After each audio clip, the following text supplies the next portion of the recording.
A cold case is solved and the suspect now headed to prison for the rest of his life. Michael Devaughn pleaded guilty late this afternoon to the murder of Betty Jones of Starkville. A second charge of sexual battery of Catherine Krigler was dismissed for the deal. Devaughn has agreed to life in prison without parole. This is closure for family members who have waited 30 years for justice. I spoke with family members and lead investigators on the case after today's hearing. Here's what they had to say. What started in this house 30 years ago ends today in this Lowndes County courtroom. Are you guilty of capital murder? Yes. Jennifer Taylor is the niece of Betty Jones, the woman murdered by Devaughn.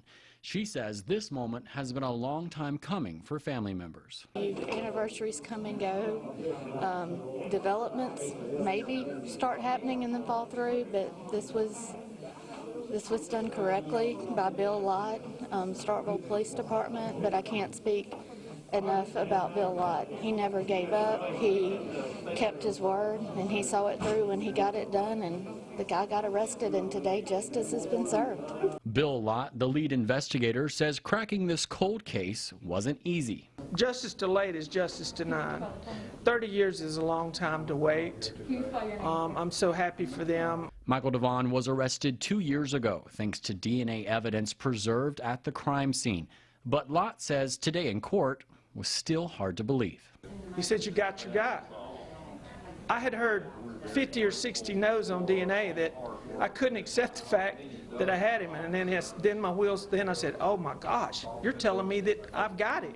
Today was also very emotional for Julia Krigler Holt, the granddaughter of Catherine Krigler, who was sexually assaulted by Devaughn and left for dead.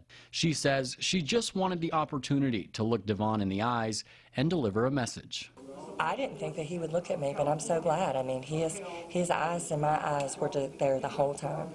So I really think that he heard me, and I hope he knows, and maybe that something, hope he heard me, that I forgive him.